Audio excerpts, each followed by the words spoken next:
This presentation will be about using Excel's array formulas, specifically those involving matrices, to solve simultaneous equations. We're going to be looking at a set of simultaneous linear equations.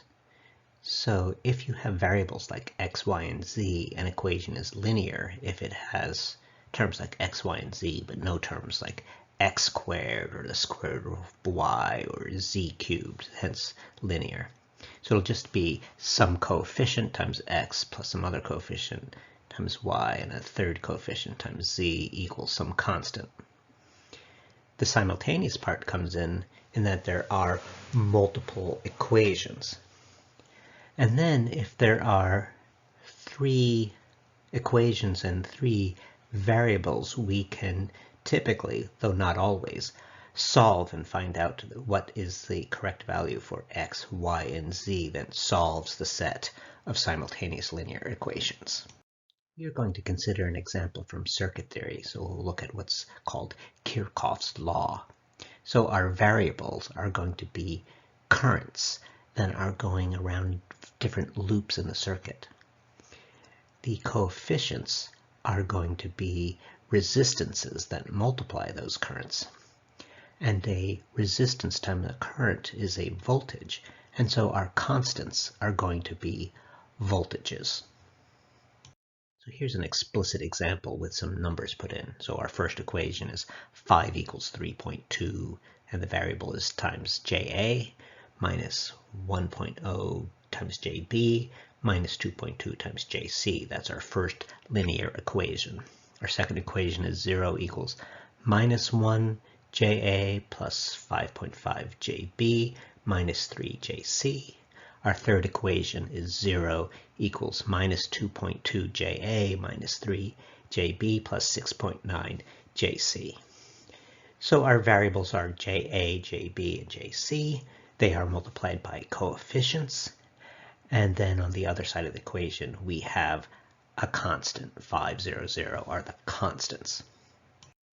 These three equations can be written as one so-called matrix equation. So we take the coefficients, 3.2 minus 1 minus 2.2 minus 1, 5.5 minus 3 minus 2.2 minus 3, 6.9, and form what we call a matrix. It has rows and columns. Then we take the variables JA, JB, and JC and make what we call a vector. So the matrix is said to multiply the vector, and then that is equal to a vector of the constants, the 5, 0, 0. So this is just another way of expressing that same set of equations.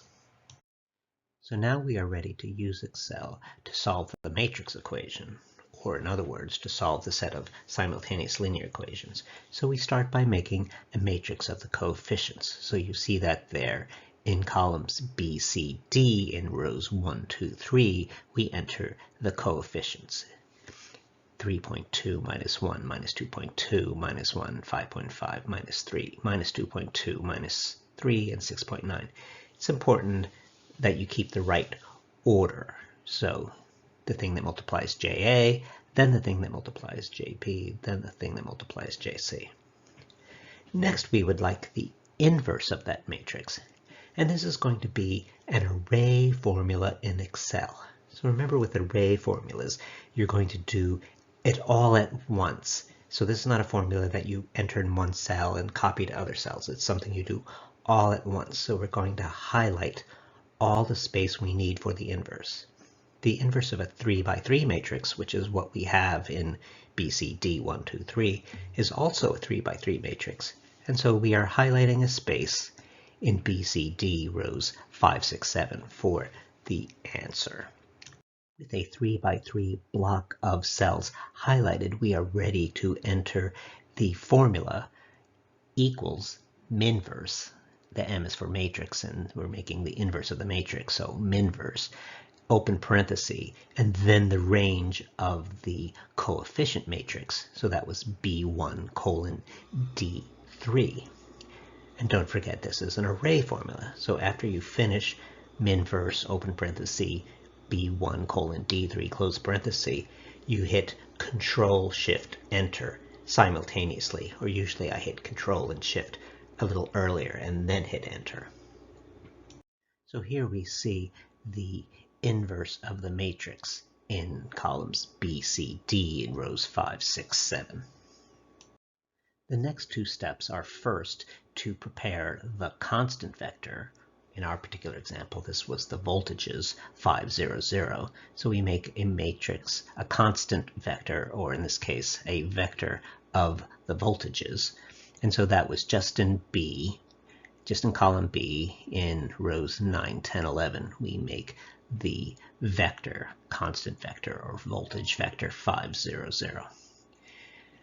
Then we're going to do another array formula that's going to give us another vector. So we are going to highlight a space for the vector. And so we're doing that in column B, rows 13, 14, 15.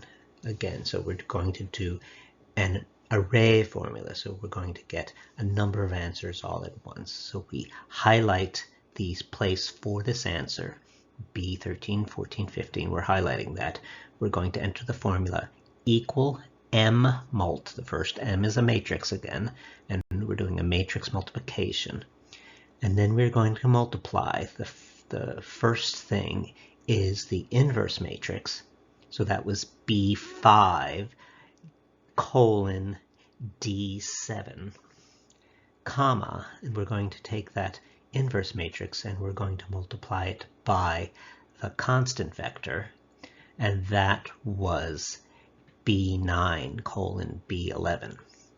And then again, it's an array formula, so hold down Control and Shift, and while you're holding that down, then hit Enter. The results of that matrix multiplication is the set of answers to the simultaneous equation, or another way, they're the answer to the matrix equation. So the answer is a vector, and it is the JA was 3.152, the JB was 1.470, the JC was 1.644, and the units happen to be, for this problem, milliamps.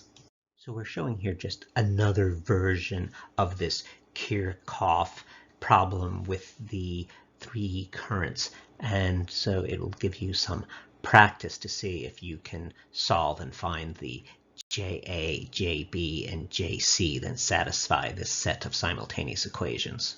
Here's another scenario that can be written as a set of simultaneous equations, in this case of two variables.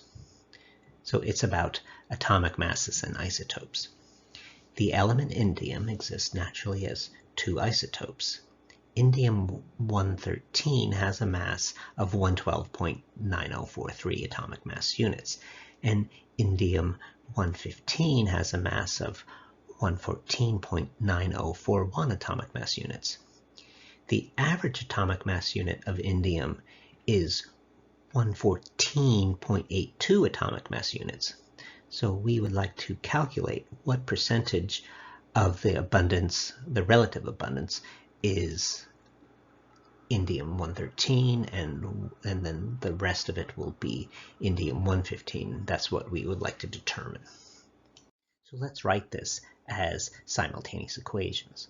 Let's let x be the fraction of the indium-113 and y be the fraction of the indium-115. And then we know that the second equation is x plus y equals 1, that there's only 113 and 115, so they must add up to the total amount of 1.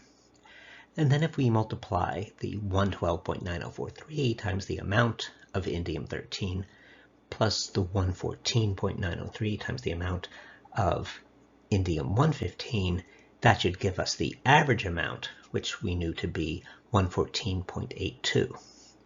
So there are our two equations.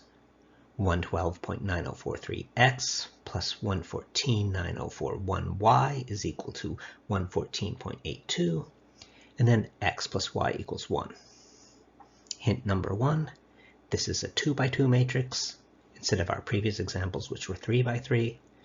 Hint number 2, the coefficients in the second equation are 1s.